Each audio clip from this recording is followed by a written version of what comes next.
রুক্মিণীকে ছেড়ে অভিনেতা দেব কাকে পরালেন মালা? গোবরডাঙ্গা কালীবাড়ি ময়দানে হলো মালা বদল, আর সেই ঘটনার সাক্ষী থাকলো কয়েক হাজার মানুষ। 14 বছরের স্বপ্ন পূরণ হলো দেবের অন্ধভক্ত পাপিয়া রায়ের।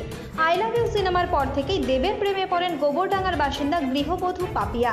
তারপর থেকেই দেবের ছবি চুরি করে ডায়েরিতে জমানো থেকে শুরু করে নানা সময়ে চেষ্টা করেছিলেন দেবের সঙ্গে ছবি তোলার, কিন্তু সে স্বপ্ন যেন অধরাই থেকে গিয়েছে। কাজে কখনো বাস্তব হবে তা যেন কল্পনার বাইরে ছিল নিতান্তই সাদামাটা এই গৃহবধূর। এই পড়াটা আমি দেবের জন্য নিয়ে এসেছিলাম, অনেক শখ করে, তো দেবকে পড়াতে পারবো এটা ভাবিনি, আজকে পড়াতে পেরেছি। দেব উল্টে আমাকে পড়িয়ে দিয়েছে, তো এটা আমি যত্ন করে রেখে দেবো। ভীষণ ভীষণ খুশি, আমার কিছু বলার নেই। মানে কত বছর ধরে ছবি তোলার জন্য? আমি 2010 সাল থেকে, মানে মোটামুটি আই লাভ ইউ সিনেমার পর থেকেই, যবে থেকে দেবের ফটো চুরি করে আনা থেকে শুরু করে ডায়েরিতে কালেক্ট করা সব করেছি, আজকে সব পূরণ হয়ে গেছে। ইভেন কি দেবের অটোগ্রাফও নিয়েছি, এটা খুব ইচ্ছা ছিল। দেবের সাথে ছবি তুলেছো? হ্যাঁ, একদম একদম, খুব ভীষণ খুশি। কি নাম? আর গোবরডাঙ্গায় তৃণমূল কংগ্রেসের প্রার্থী বিশ্বজিৎ দাসের হয়ে প্রচারে আসবেন দেব। শুনতেই সকালবেলায় রজনীগন্ধা ও গোলাপ দিয়ে মালা কিনে নিয়ে এসেছিলেন দেবকে দেওয়ার জন্য।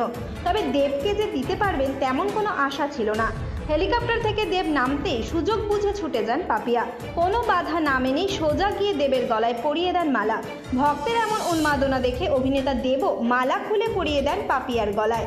দেব মালা পরাতেই চোখে জল গৃহবধূর, যেন সার্থক জীবন। চোখে জল নিয়েই এরপর মালা জড়িয়ে বললেন, এই স্মৃতি রেখে দেব যত্ন করে। দেবের আরেক ভক্ত সৃজা দত্ত জানালেন, দেব তার জীবনের প্রথম ভালোবাসা, প্রথম ক্রাশ। আগেও দেখেছেন, তবে দেব যে নিজে ডেকে ছবি তুলবেন তা যেন এখনো স্বপ্নের মতো এই তরুণীর কাছে। এত কাছ থেকে দেখে সুপারস্টার দেবকে দেখার ঘোর যেন এখনো কাটছে না গোবরডাঙ্গার। ফার্স্ট লাভ, লাইফের ফার্স্ট ক্রাশ।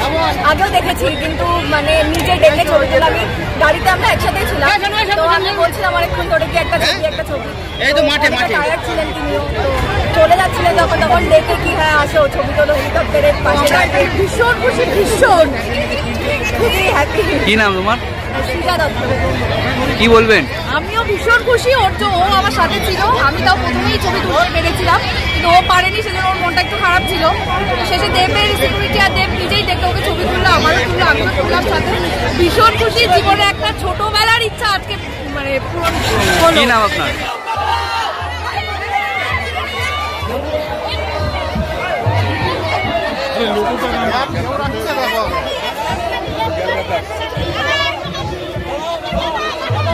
আরে কোথায় যাচ্ছে? ও সরি দিদি, সরি চলুন চলুন চলুন ম্যাডাম, চলুন ম্যাডাম, চলুন।